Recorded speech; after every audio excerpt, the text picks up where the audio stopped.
Welcome to another edition of Flea Market Fantasy, the world's second greatest Bronze Age era comic book podcast. Joining me as always is new Mike L, Kevin Jank. I'm here, Mike Dell, and everyone out there, you can finally stop your letter writing campaigns and all your tweets and everything trying to get us to cover the Mighty Crusaders. The day has finally come. The Mighty Crusaders, a book I didn't even know existed until last week. So what are we doing? Issue 11 of the all-new Mighty Crusaders from, I believe, 85, around there somewhere, 1985. Better than those old Mighty Crusaders. Oh, yeah, they're the worst. But Kev, and that's a clue that I'm calling you Kev, we have a special guest this evening. Why don't you introduce him? Yeah, for anyone listening last week when we teased it out, special guest this week, my cousin Pete. Yeah, I come too. Sounds like he's been feeding off over there. Oh, cousin Pete. It's been a while since you've been on the show, Pete. Yeah, it's been a minute.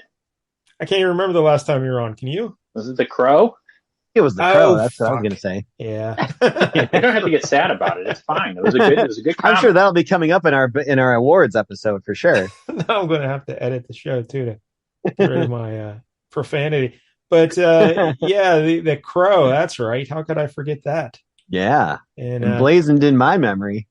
And so this week you're back for another Pete special because Kev was telling us that you like to frequent the quarter bins at the old comic book store or whatever and load up on the Mighty Crusaders. Yeah, I wouldn't say it was well, I mean, I guess they were part of it. That's like saying you're going to the store and I get all the cool Spider-Man comics and all the Captain America and Iron Man, and then you just saying, oh, you like all those Avengers comics. No, I just like Yeah, I just like Thor. I like hearing talk fun. These are the Mighty Crusaders, a book published by Archie Comics. I didn't even know Archie did anything besides Archie. Well, they did that Ninja Turtles series that we did on the show. Oh, good Lord. That was yeah, that was a great series. Yeah. Not the issue we read. Yeah. Sadly, no. So, all right, well, before we get into the Mighty Crusaders, let's remind everybody you're watching on YouTube, please like and subscribe. We're up to 358 subscribers. And Pete, get a load of this. If we get to 500, Kev is going to make me read The Dark Knight Returns. Oh, why is that a chore? Oh, it's a threat.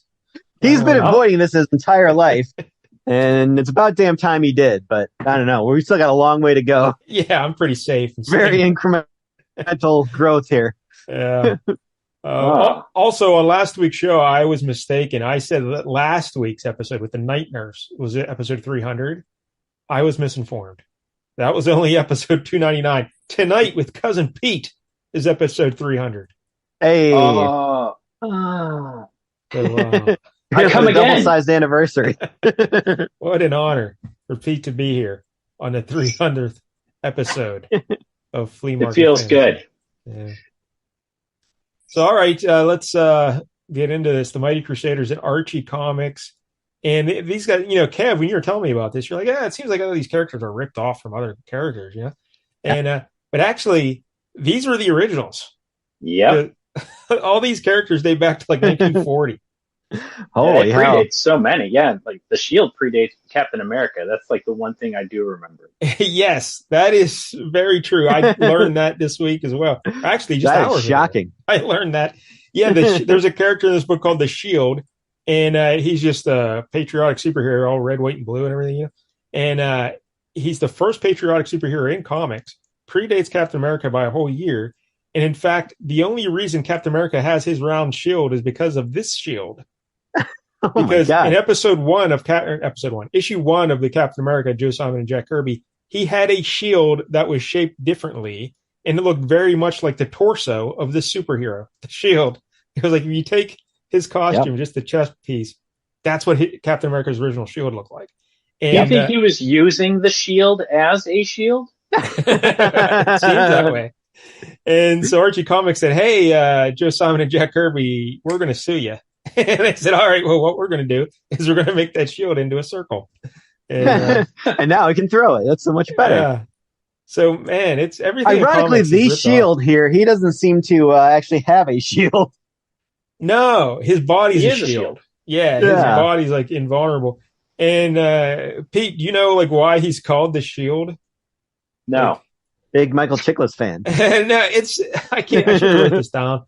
But all right, so his uncle was a chemist or something, and he was researching to try and come up with a serum to give you super strength, but the Nazis were after it.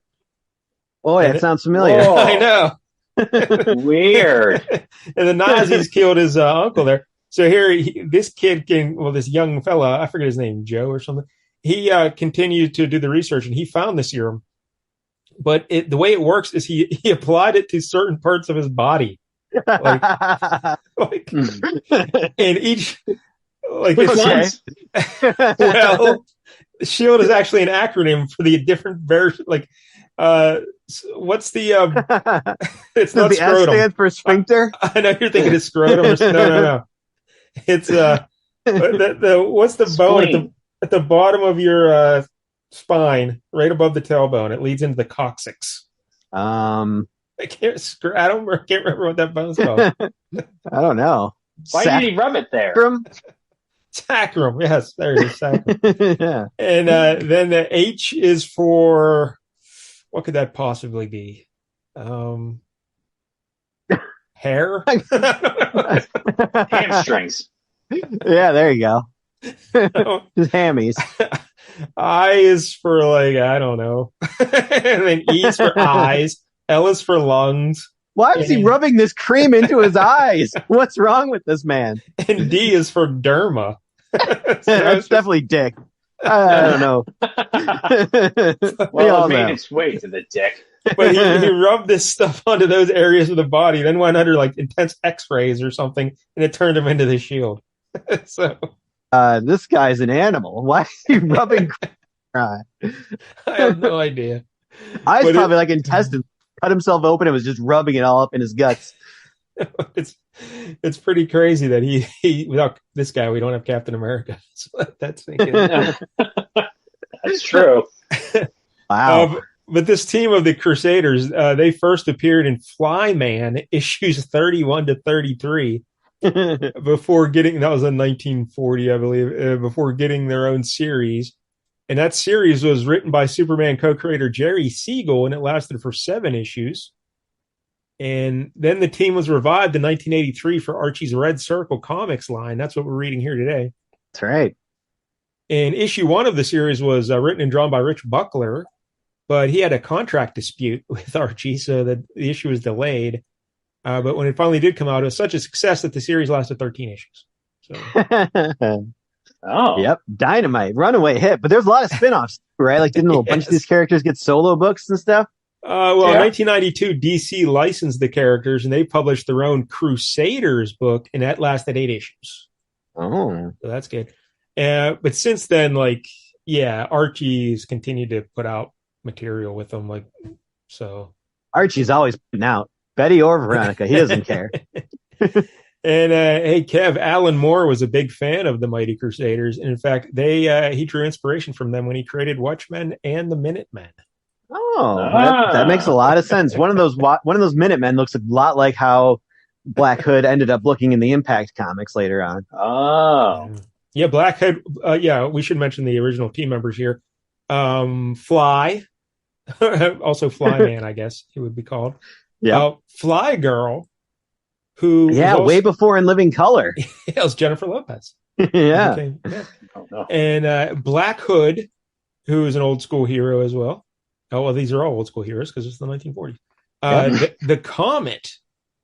I love the Comet. Yeah, can you? Because when I first saw him, I'm like, oh, they're just ripping off Cyclops with this comic. Yeah, sure is. It's Cyclops, but he also has like cannonballs blasting powers. Yes, yeah, cannonball and Cyclops combined. But this guy's, 20 some years before Cyclops. So, Pete, can you tell us anything about this? I meant to look up the Comet, and I'm very busy. Yeah, aren't we all? I just really like the Comet because his superpowers were just super cool.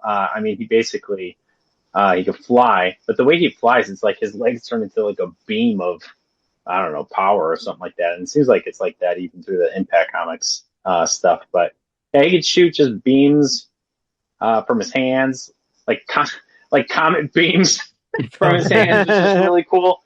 I don't know. I just always liked the comic. That was, or the Comet. The But Comet. he also has a visor like Cyclops. Well, Yes. yes.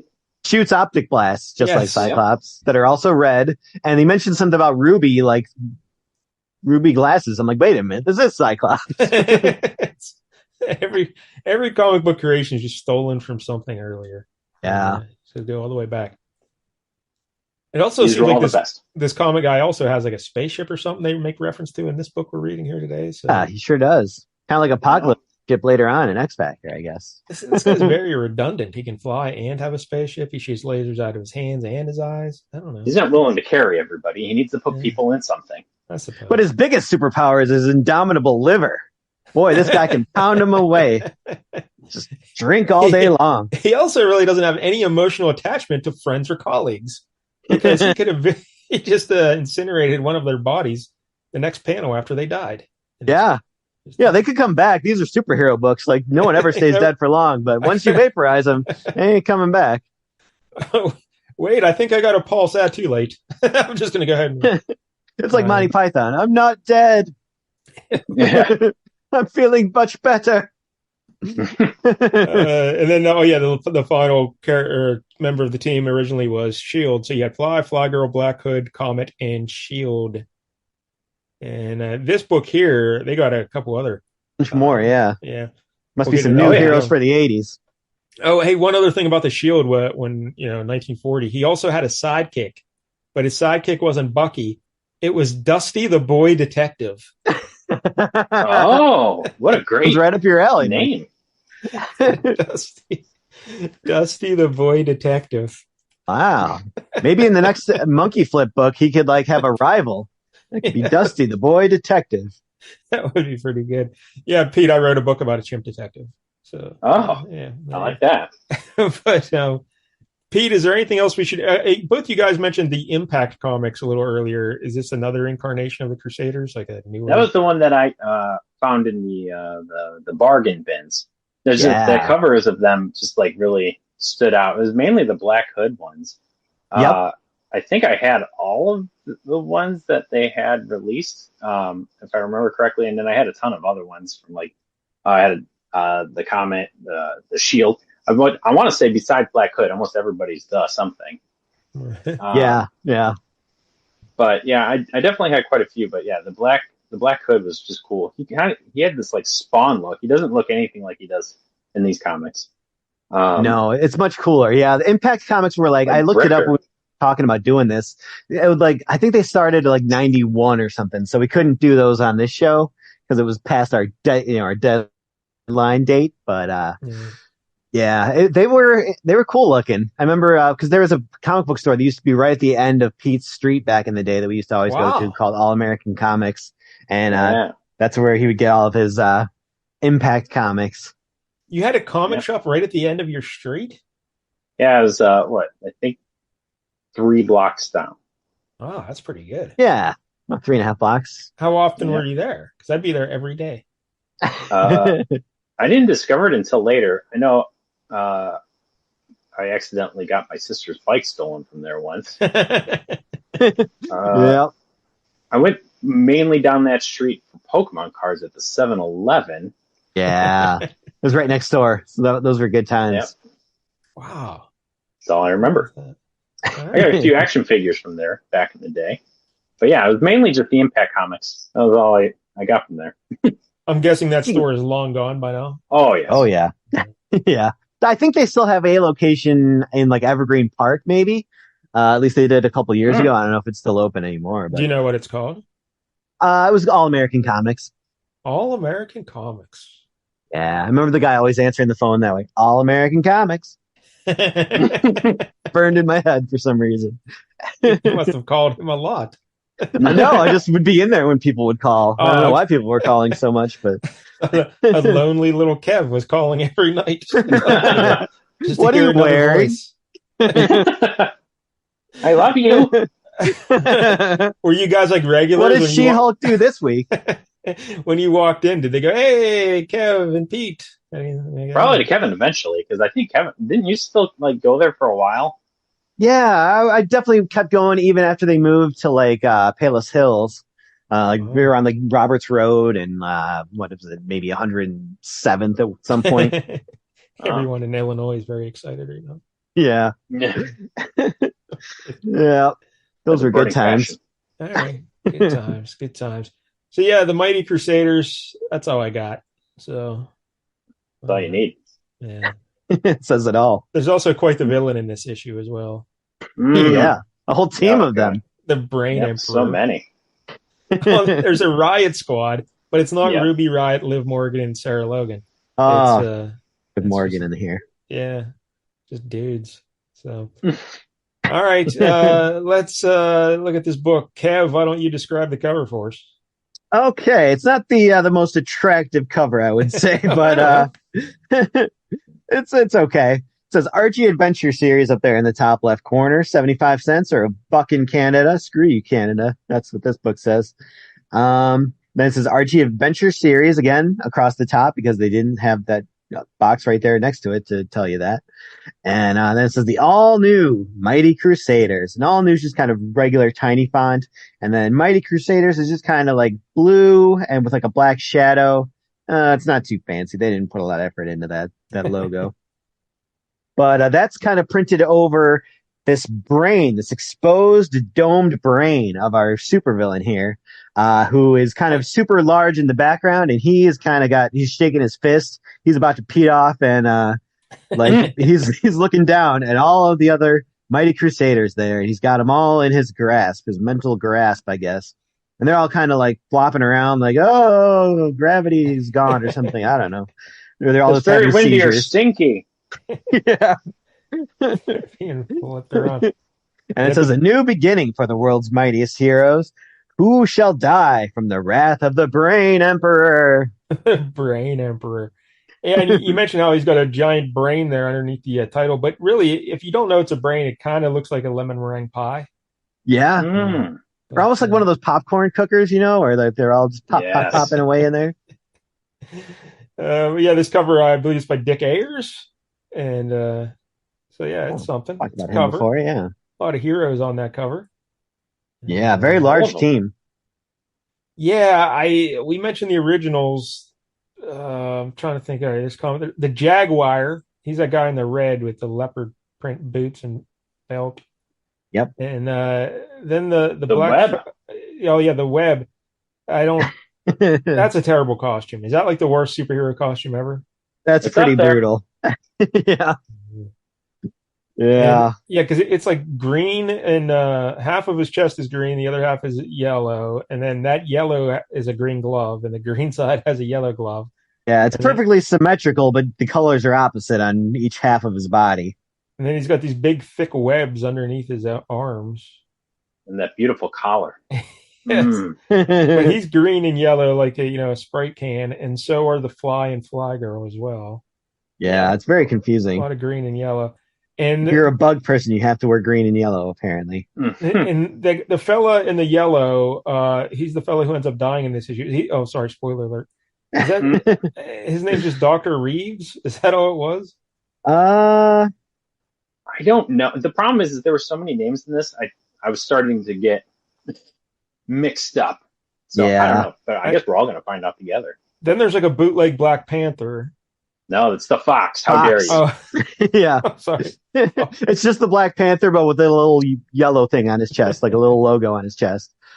And then there's a foxy lady in a not much of a costume named Darkling. Yeah. Darkling Duck. And apparently this issue, she also technically, quote unquote, dies in this issue as well. I had no idea until the very end when they're like, what about Darkling? She's dead. Like, what? Yeah. When did that happen? For 1985, this book is pulling no punches. Yeah. They're just wrecking all their headquarters and killing off 2 team members. I don't know. Yeah. Wild. I don't think this is issue number 11, but they still introduce each other. Yes. As if we don't know who they are. Granted, I'm happy that they did because I didn't know. There was so much like over explaining in this book. Like they pretty much everything that you could see in the picture, they narrate. I'm surprised they didn't go the one step of being like, I punched him and I felt it. It feels like it may have hurt. Yeah. I know the DC version that they licensed in 92. They said that was geared towards younger readers. So maybe that's what even this earlier version was kind of being. But I mean, it's pretty violent. That people are dying. So I don't know. It's play dying. Yeah, just pretend. All right, so we open it up. It says the Mighty Crusaders presenting a bold new direction for the world's mightiest heroes. I don't know. Mightiest heroes, really? Yeah. The Avengers. I guess it's in the name. But, I mean, the Avengers are the mightiest. And the Mighty Thor. And I like how this issue is divided up into chapters for no apparent reason. Yeah. Just. Yeah, some of them are very random. Like there's just a continuation of one panel to the next, but there's a chapter break in between. All right, cool. Especially towards the end, it really doesn't make any sense. In the beginning, it's like, okay, maybe am I reading different stories right now, or just like different groups and separated? But then it's like at the end, it's like chapter 4. Like, what? We're just moving on from chapter 3, going right into the next thing. Like chapter 3, fine, because it was just like, okay, it starts off with the fox and she's recruiting him. It's a totally different segment of the story, but a lot of the other ones were not so necessary. Yeah. And 2 in battle shall fall. Oh, yeah, 2. Yeah. So, yeah, Darkling. Plus, we got one dead already. The old Black Hood here just laying on a slab. Yep, they're in the morgue. And the old Black Hood's an old fella. And his nephew, his nephew's name is Kip. And the doctor's name is Michael Caine. Wow. I loved him in Jaws 3. But the Kip fella, he says, it's my uncle Matt Kip Burland. I was named after him. Why the hell would someone be nicknamed Kip if their name's Matthew? I don't know. Why would you say this out loud? You would think Kip, if anything, would be a nickname, but then why would he also inherit his uncle's nickname? Yeah. Wouldn't he just be Matt, and then you get your own nickname? He says, how did it happen? I want to know everything. Everything. We should mention this is written by Rich Margopoulos. He needs to go back to writing school. He's very good. I didn't look him up because I'm very busy. But yeah, you got awards to do. But we've been doing this show for 5 years, and I've never heard of him. So. The artist, at least, we have heard of. Yeah, Alan Kupperberg. What's his brother? Paul Kupperberg, right? And both comic creators there. We've talked about Alan before. All right, so this Kip fella's in the morgue. He's trying to find out what happened to his dead uncle.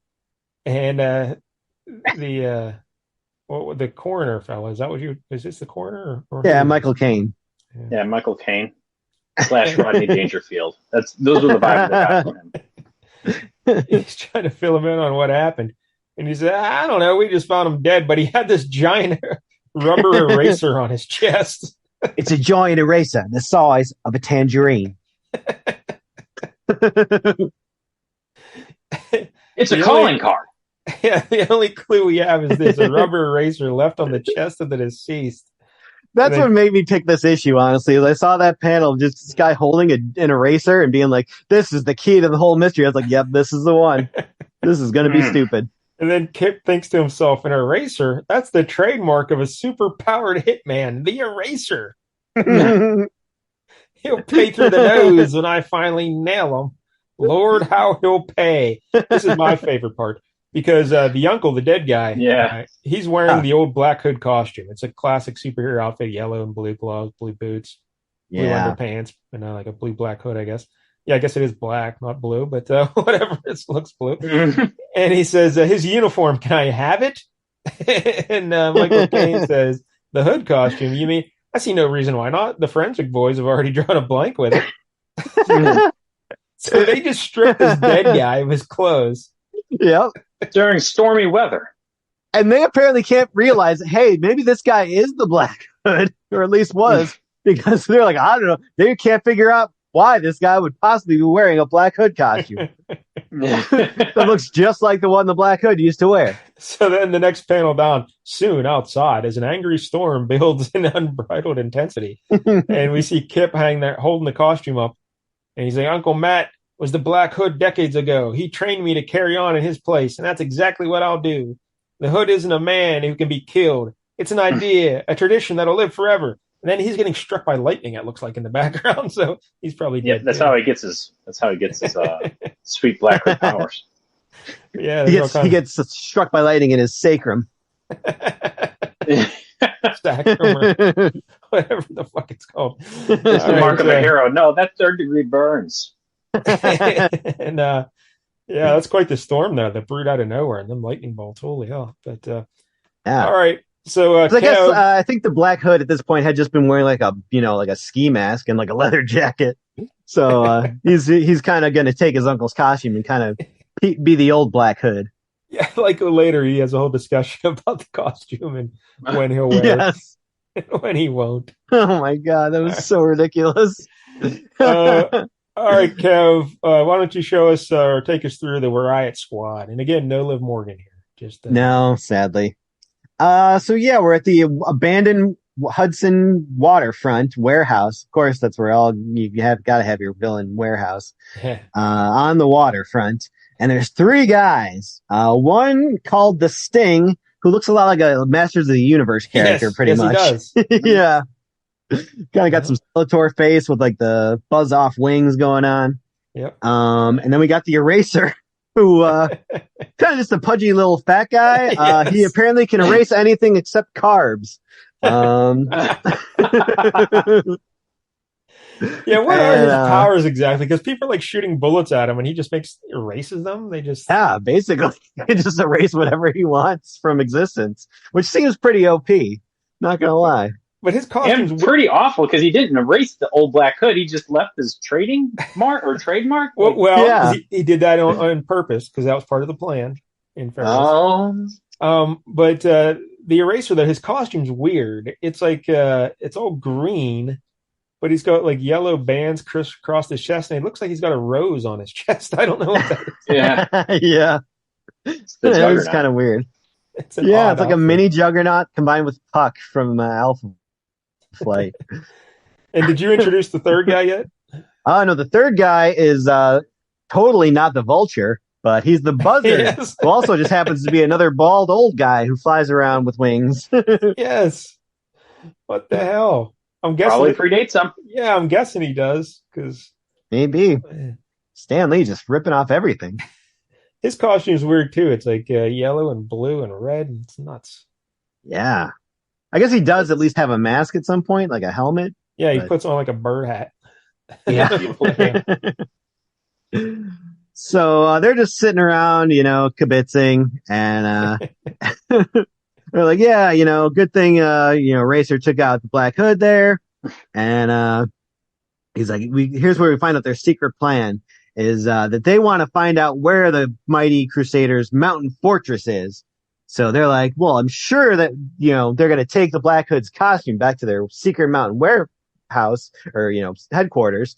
And we planted a tracker on the costume so we can then follow it and sneak attack them while they're at home. Because why wouldn't they strip a dead man naked and take his clothing with them? It's so obvious. Look, they're heading right to the cemetery. That's got to be where he's at. Yeah, so this whole thing is just to track down where their headquarters are. And, when they're running off. Yeah, the Eraser does not look intimidating at all. Not so much. Maybe in person. Let's give him a chance, guys. Maybe in person he's a little intimidating. I mean, I guess he doesn't have to look intimidating. You can just like erase people's organ. Blah. He's gonna, I guess. He doesn't just murder everyone. He'll erase my ridicule when I see him. So, but in their final panel when they're running away, he says, "Come on, Riot Squad, let's rip into those self-righteous do-gooders." And then the Buzzard says, "Yeah, the Buzzard echoes your lethal sentiments." And then this thing says, "Ah, yes, rip." There it is. Yeah, the Sting. He's got it going on. This guy. Yes. Man of few words. All right, Pete. So now you want to take us through the good guys? Now we go to their headquarters. Would you like to describe this scene for us? Yeah. I love this first panel. It looks like they're attacking that lady, that Darkling. Usually if you're flying towards the ground, you would like do it, head up, feet towards the ground so that you could land nicely. But they're just flying head first into the ground. Now the ground is straight up water to them. They're basically, it's just, you got the fly girl or whatever. And then, I guess it's Jaguar. I don't even remember. Jaguar's flying, I guess, as well. Yeah, all right. That's odd. And then the web coming in, just swinging on in like Spider-Man, but not Spider-Man. But keep in mind, they're in the middle of like the wilderness here, like woods and trees and mountains, and the web is still swinging in on something. That's a very good point on that on the text bubble there. But yeah, and then you got the Shield and the other guy that I guess we'll find out more about Dr. Reeves, a little bit. I guess. But yeah, they're just kind of observing this terrible training event. Maybe she's controlling them, and they're not actually flying towards her, but maybe magnetically being pulled towards her, guys. I'd be pulled to her too. Oh. That costume. Oh my gosh. Yeah. Getting involved with the Darkling. Yeah, this is basically where we're meeting many of our fine Crusaders here. Let's see. So we've got they're all talking about basically let's just read it here. So about his costume. Yeah, basically all about the costume here, and looks like they're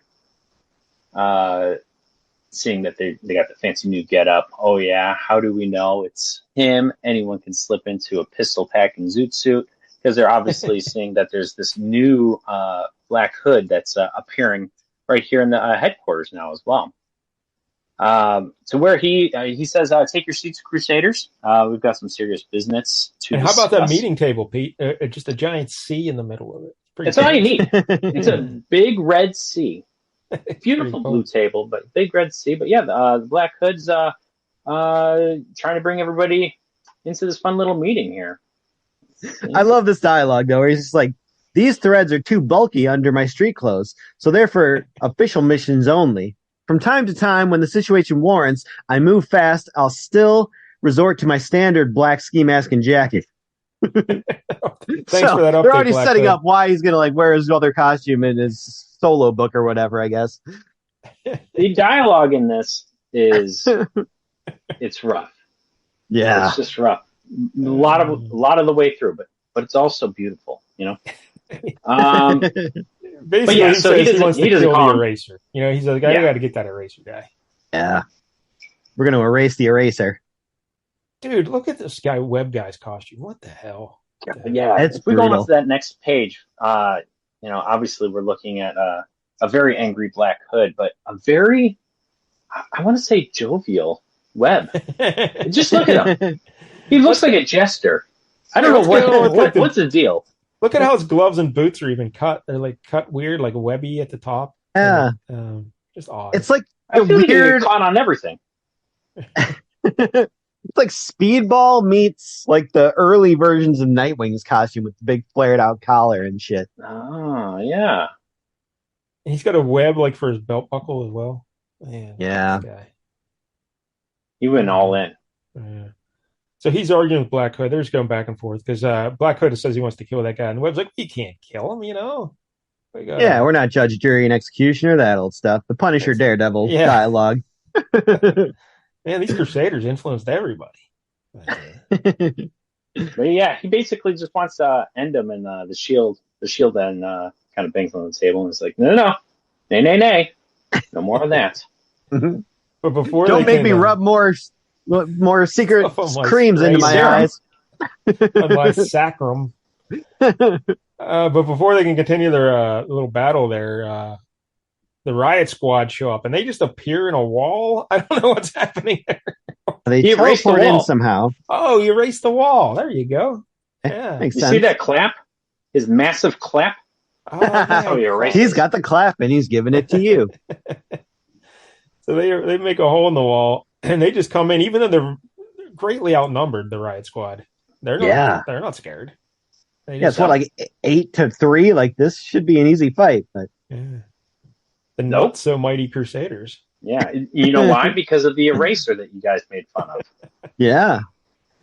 Look at him use the beam. One of them's an old man with wings. That should be an easy takedown. And yeah, that weird thing on his chest, like looks like a rose. He shoots like a laser beam out of it that sets things on fire or something. I don't know. Yeah. And but I like how the shield says, "Fan out, our numbers give us the edge." And then Fly Girl says, "But it'll be uphill all the way thanks to the element of surprise. They got the drop on us." But yeah, But you're You guys caught are up already now. in your costumes. Like, yeah, it's not like you got to go get changed and get your equipment. Like, I Yeah. don't know. Like you were standing there ready to do superhero things. They came in, do superhero things. This is your chance. Let's go. So We forgot how to use our powers. because they got the drop on us. Look, I thought I was going to have time to go take a shit before this. Nobody told me this was happening right now.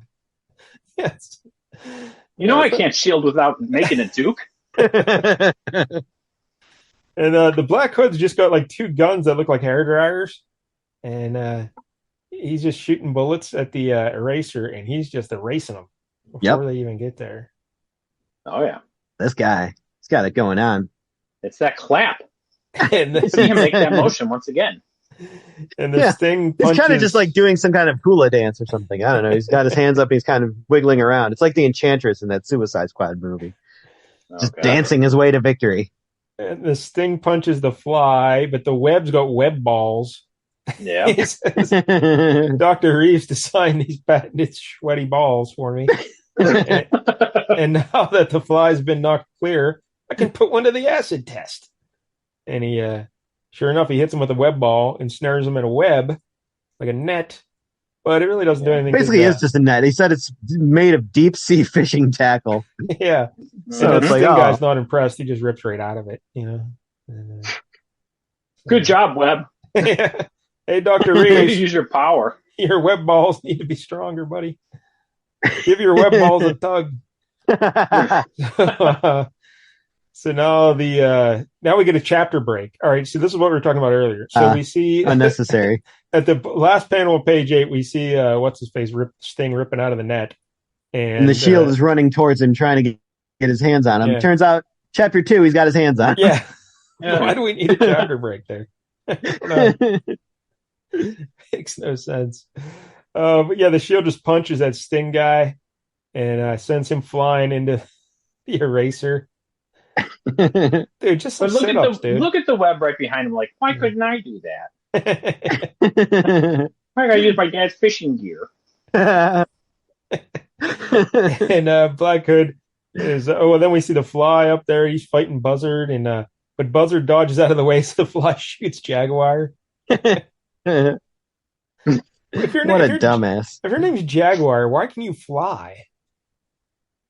I get the impression that he can just like channel different animal spirits, so I guess he could do that with birds. I like his costume because it's all red, just the leopard boots and a belt, but on the chest there's a little cat face with whiskers. Oh. That's why his friends call him Whiskers. I didn't notice that before. He's curious like a cat. And so Black Hood's about to shoot the eraser, you know, because he's down, so he's like, I'm just going to kill this guy. And, I owe you, Vance. But Webb shoves him out of the way. Stupid Webb. He can't do anything right. No. You know he's going to stop always doing Black Hood. So, Kev, what's going on with Dr. Reeves and Darkling here chatting? They're not doing anything. Yeah, they're just hiding in a corner, you know, shivering in fear, basically. I don't know. Like, she's a powerful witch. Why isn't she doing something? I don't know what his powers are. We never really do find out. It seems like he's just like their science guy. Like, yeah, he made the web balls. Yeah, and he made some. Not good. He made some medallions that come into play later on. But yeah, I don't know if he has any actual abilities. But they're just they're like, we're gonna wait this one out, see how it goes. Join whichever side wins, I guess. Buzzard like throws an egg at somebody. What does he do? Yeah. It's a stun concussion bomb.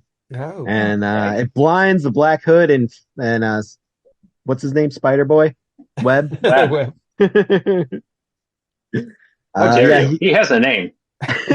Yeah, Buzzard is somehow like taking down everyone and like giving people time to recuperate. But no, they eventually knock him out too, just as everyone's coming together.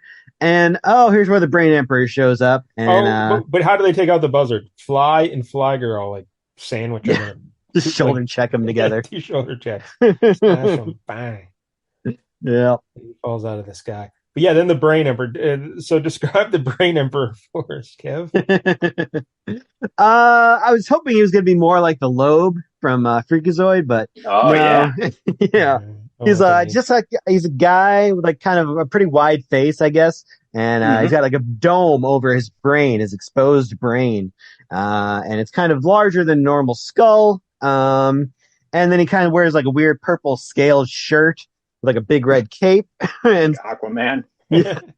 some big metal gauntlets. I did a little research on this fella. He's an alien from another planet. Whoa. And he has a mutant brain. He's not from our world. Is his first name Brain? Or is it Greg? He's always hanging brain, this guy. And big old fishbowl on his head with a brain in it. Mm-hmm. Yep. But he can just like basically do anything with his brain, right? Apparently. Yeah, he's got the all the Mighty Crusaders just kind of standing there, slack-jawed and stupid, because he's controlling their minds. Except for Dr. Reeves, because he doesn't have a mind. What happened? How did he not? He doesn't have the... apparently he wasn't able to do this before, but now that they're all wearing these medallions, they're like, Avengers communicators, essentially. Somehow those amplify his powers and let him control these people's minds. But Dr. Reeves, even though he created these medallions, forgot to grab his today, or I guess. He took it off when he was in the bathroom washing his hands. They got the drop on there. Yeah. He had to drop that deuce, so so he's not wearing his, so he's out of luck, and Brain Emperor doesn't like that, so he's like, I'm gonna kill you now, and starts levitating him. Yeah, he throws him up to Sting. Is that his name, Sting, or because Yep, that's Sting. Yeah. Is it Surfer Sting or a Crow Sting? Another wrestling reference. I'm gonna go with. So put that. Yeah, he just hacks him. He's got poisonous claws, and he hacks him across the chest and poisons. They're retractable too, like Wolverine. So yeah, Dr. Reeves falls. I would hope so. Otherwise, that would make going to the bathroom very tricky.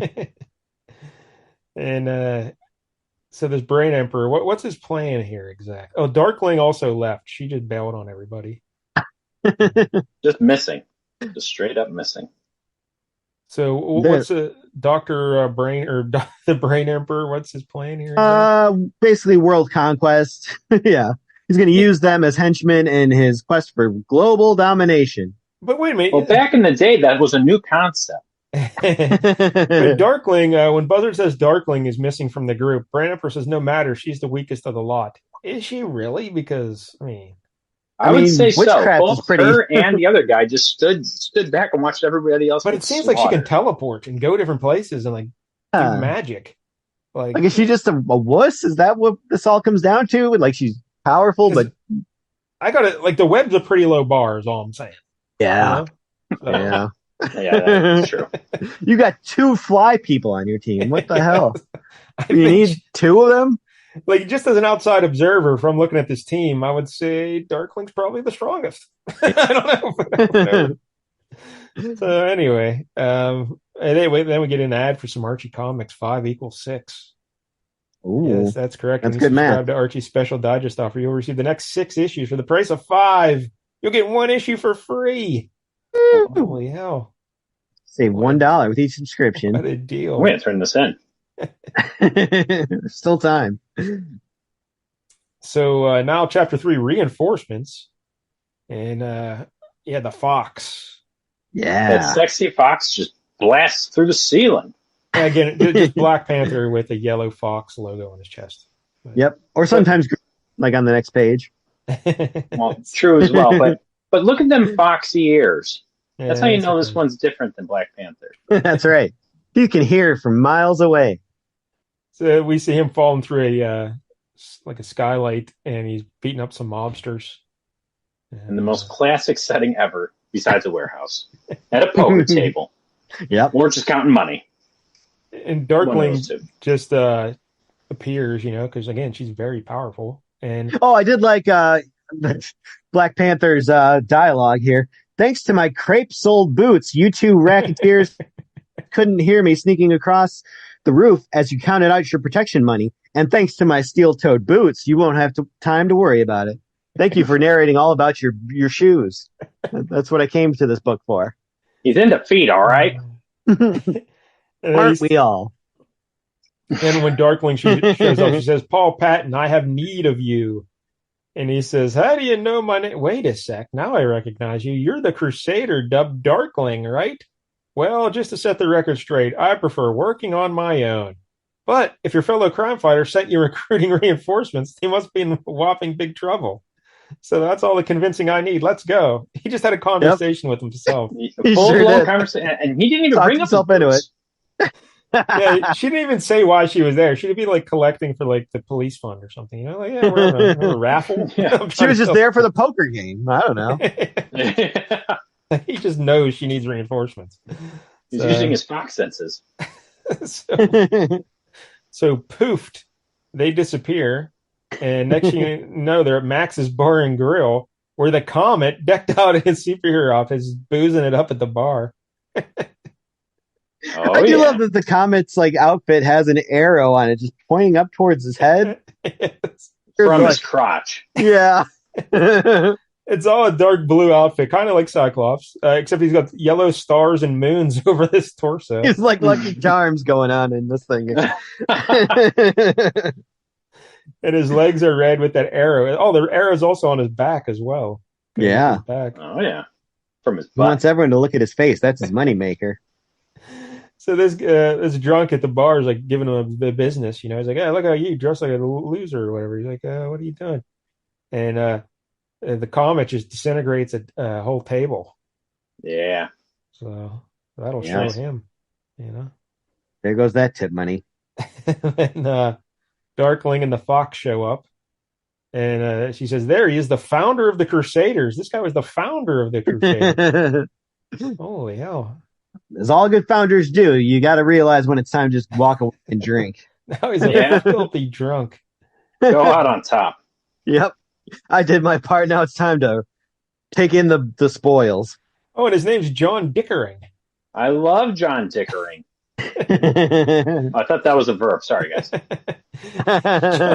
John Dickering, I have come for you. A villainous quartet has seized control of your ex-teammates. Mm-hmm. Only with the inclusion of your prodigious abilities can we hope to wrest victory from defeat. Will you help us? Sack. He's like, did you really have to ask, Darkling? Even though I resigned as group leader, I can't forsake my friends. I hope he's able to superhero drunk better than that doctor was able to operate drunk last week. Well, I don't know, because here he says, besides, I need to lash out. He's an angry drunk. Uh-oh. That's how Darkling actually died. Unleash some of the bottled up frustration that's eating away at me. Oh, boy. I can hum a few bars of that. You know what I'm yeah. And he says, and woe be unto the evildoers when they feel your terrible wrath. So, yeah, they better not hope they're a table, or they're in trouble. So they go back to the headquarters, and they see that it's all torn up and everybody's gone except for Dr. Reeves. He's on the ground dying. Yep. But he's got time enough to say, I was stung with poison, dying, can't save me, but still time to rescue the Crusaders. Like, why? Why can't they save you? You don't know. Also, Fox, great boots. Are those crepe soles? And steel toed. You're my favorite. And he says, first Brain Emperor teleported away, then a fireball took the rest. Their gasp, gone, all gone, all gone. And then Fox says, and so is he, heaven have mercy on his soul. In the very next panel, Comet is incinerating his body with his optic glass. Yeah. Yeah. That seems pretty harsh. No, he always wanted to be cremated. Immediately. I mean, who's going to take his costume to their headquarters? You know, that's true. Come on, they put a tracker on that thing. But again, Fox is just eyeballing him. You know, he's a doctor. He's just looking at him like, yeah, he's dead. Like he's not even checking a pulse. He's not doing. Yeah, they're not trying CPR. Nothing. As the star-spangled hero cremates the body of Malcolm Reeves, his raging voice chokes with ever-mounting fury. He just flies off into the sky. He's like, I'm going to go get those guys. And she's just like, Darkling is just like, well, I'm a teleporter, so he's being stupid. Yeah. I'm going to get there a lot quicker. Yeah, so apparently that big fireball he saw, he goes, oh, that's what my ship does. My ship turns people into fireballs or something. Doesn't he say that? Yeah. It's the residual effect from my starship's transporter, high in Earth's orbit. The Brain Emperor usurped my vessel from another planetary system and brought the others up there with him. All right, so yeah, he's flying away, and Darkling's like, I can just teleport us. So boom, that's what she does. And hey, look at this next page though. Power Unleashed, Mighty Crusaders, the world's mightiest heroes, featuring Mighty Punch action. You can get your own Crusaders action figures. Now, Pete, you've been going back and getting a lot of old action figures. I think we may have found your next obsession. Yeah, I did look them up. Oh, and they are. You can find them on eBay for pretty cheap, for like $8. Oh, wow, nice. Shocking! Just $8. Yeah. But yeah, push the right Eraser arm looks back. a little more in shape here. This must have been an early version of the Eraser. Yeah, he's slimmed down. Push right arm back as shown. Release. Pow! Mighty fun. Hey, Mark, what's that? And then blow into the shield's shield. Blow into the shield. That's what he tells everybody. Shine the fox's boots. I can't help it. I'm sorry. Yeah, they have what, 8 figures here. You got the shield, the comet, the fox, and the web. Who canceled the web? Yeah. And then you have Brain Emperor, the Sting, the Buzzard, and the Eraser. Not even Black Hood. Yeah, you think apparently these are the only 4 villains they have, and they got them all in this issue, so that's pretty good. Yeah, you think you get Black Hood in there somewhere, like take down the web maybe and put Black Hood in there. Yeah, for sure. Yeah, why is the web there? They're the worst. I think they all come with shields too. None of them actually have shields. Yes, they all have a shield accessory. So now we get including to all the bad guys except for the Buzzard. Chapter 4, Showdown in Space. So yeah, Darkling and the Fox just teleport right into the middle of this spaceship, and they're surrounded by the other Crusaders. Brain Emperor, and the Riot Squad without Liv Morgan are up on the platform up above, and he's looking down at him with his big brain. Big beautiful brain. Yep. And Darkling tries to fight him with her mental powers or something. I don't know. They're gonna have a brain battle. Their eyes lock, as do their thoughts. And an awesome silence descends as an invisible clash of willpower ensues. Darkling, exhausted from her recent dimensional shifts, is first to weaken, begins to falter, and the Brain Emperor, sensing an opening in her mental defenses, presses his invincible psychic attack. And she just disappears. Yeah. And that was it. Although apparently they say later on she's dead, but I don't know. It didn't seem like it. Yeah, he wipes her mind clean, crushing every last remnant of her once proud personality, sending her hurtling helplessly through countless astral planes, worlds without end. So yeah, she's technically dead, I guess, but at least her personality is for sure. Huh. Yeah, that's a shame. Sent her personality raining across the astral plane. But the only Crusader I was interested in is now gone. Yeah, not a lot of ladies on this team, and they already got rid of one of them. So then everyone else starts fighting because the Crusaders are like hypnotized. Is that right? And so they're fighting. They're trying to kill the Fox. Yeah. And Fox is trying to stay alive. And then Comet finally shows up, and he has to burn his way through the exterior of the ship. With a good old-fashioned curvoosh. Yeah. Thankfully, the ship automatically seals itself when he gets in. Yep. With his Comet-like tail. He welded it shut. And he just blasts the Brain Emperor with his optic blasts. See, I told you the comic's amazing. I love the Comet. I want my ship back, and I want it now. He called J.G. Wentworth. Mm-hmm. And the other ones are still fighting. They're starting to beat up the Fox. The Comet tries to shoot at the Riot Squad without Liv Morgan. And what's his face? The Eraser's just erasing his optic blasts. Yeah. Yeah. Apparently can just erase anything. Glass. That really is quite the power. It really is. So no one in Marvel or DC have ever ripped off the Eraser? Because that seems like something... I can't think of anyone, to be honest. This is kind of a new one for me. Yeah. I mean, can you think of anybody who would leave like a pink eraser somewhere? Probably think Hank the janitor from Tobin. So it looks like he's got a bunch of like shotgun shells like in his belts, but do you think that's just a bunch of erasers? That's what I was going to say. I think they're all just Yeah. big pink erasers. A lot of pouches for erasers. As he goes on I a got killing a lot spree. of calling cards. He's got like one that's just like Hello Kitty erasers and stuff like that. Lisa Frank. So somehow, I guess when he zapped the Brain Emperor, he like freed the Crusaders. Yeah. From their mental prison. Yeah. So now the Comet. Is it the Comet? He comes up with this plan. Yeah. Black Hood wants to go kill the Eraser Steel, and Fox is like, "Hey, we got to go," because the Comet is going to set the spaceship to just self-destruct. Yeah, it's kind of unnecessary. Again, there's a lot of you guys. You should be able to take this team down, but you don't necessarily have to blow up your own house. But what do I know? So he just shoots a segment of the wall to like knock it on top of the Riot Squad to pin them there. And I mean, fight's over, right? You don't really need to blow up your ship, but he's going to blow up the ship anyway. And do it in such a time frame that people barely have time to get out. When he's flying out, not everybody can fly, Comet. Yeah, when he's flying out, well, I beat a hasty retreat, hitting the nearest 10-second time delayed destruct switch. So there's multiple 10-second delayed destruct switches over. Yeah. I like to think he has different ones and they're not labeled, so he's just hoping he gets the right one. Yeah.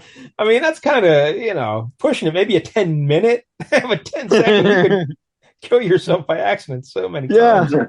Yeah. When he flies out and the ship explodes, boom, and they're not sure if the Comet got away. But thankfully, in the final panel of the issue, we just see him flying in the background real briefly. Yep, that's all you need.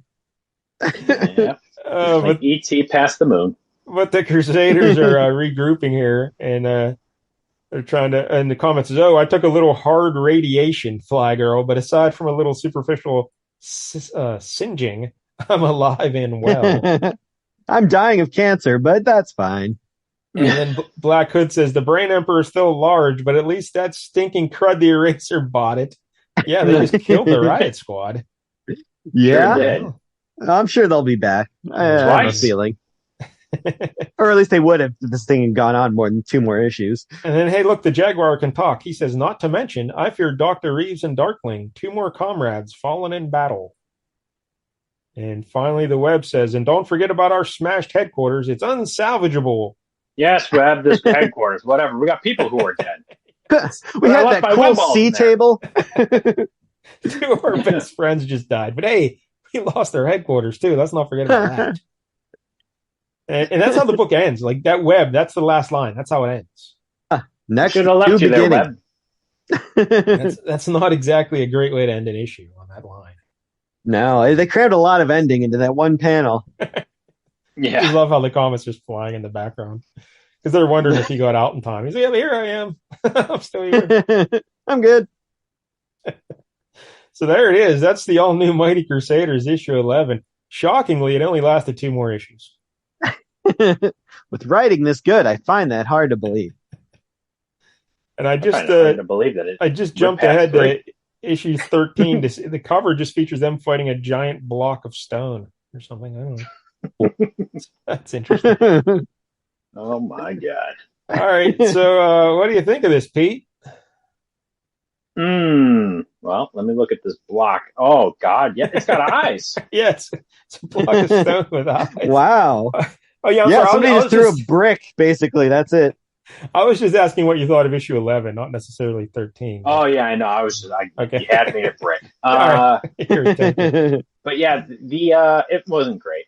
I mean, it was neat just nostalgically because I just remember some of those characters. But I mean, the Impact comic versions are just like more 90-fied, if that makes any sense. More extreme. Yeah, very extreme. Crusaders is spelled with a Z. Yeah, Crusaders. Yeah. Oh, at the end. And then I think it's just neat to see some of those characters again. And that was about it. The writing's terrible. It's just not good at all. Oh, apparently, I'm still looking at issue 13, and apparently there's a guy. His name is Redstone, and he's just the goofiest looking thing you've ever seen, like a rock guy with a big rock head and white underpants. Oh, Perfect. Yeah. We might have come back to this series and do that. And he's trying to punch his way out of like a cell, and he says, "Redstone 1 out." Him and Ryan Seacrest. Ryan Seacrest taking shots here. His original Clayface. Yeah, everything's been ripped off from this. So, all right, Kev, what did you think of issue 11 of the Crusaders? I loved it. It's the perfect comic for this show because it was just so stupid and so terrible, but in a fun way. Like I enjoyed how bad it was, how bad they over-explained everything that was happening in the panel. The dialogue being as bad as it was. It was just stupid fun. I would agree. It's really bad. Yeah. It's so bad. And the eraser was pretty cool. Like that's a power I have not seen before. So yeah. Pete, what was your highlight of Crusaders issue 11? God, there's so many. Let me think. Hold on. Go to Kevin. Let me come back to that. Look back. Stripping the old dead guy of his clothes. That was interesting. Yeah, that's pretty great.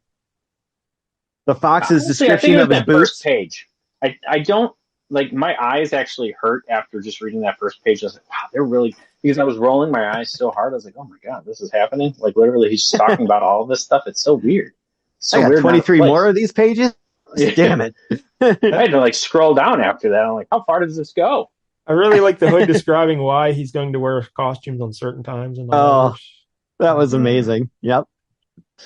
If only Spider-Man would have done that when he was like switching back and forth between the red and blue and black for a while. I want actual explanation. The web is the best one. His web balls. Perfect. So many highlights. Yeah, this is terrible, but it's fun. So yes, just goofy fun. Like a perfect B movie, I guess. I should have went into it thinking that. I don't know what I was thinking. Yeah, don't go in expecting to be, enjoy it for being a good comic book, because it's not. This is not up there with like, The Watchmen or Daredevil Born Again. It's not going to be one of the all-time greats. But on a bad comic book scale, I'll give it I'll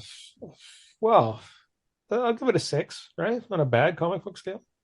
I mean, I'd probably give it like a 7 on a bad comic book scale. I enjoyed it quite a bit. For all the wrong reasons, but I enjoyed it.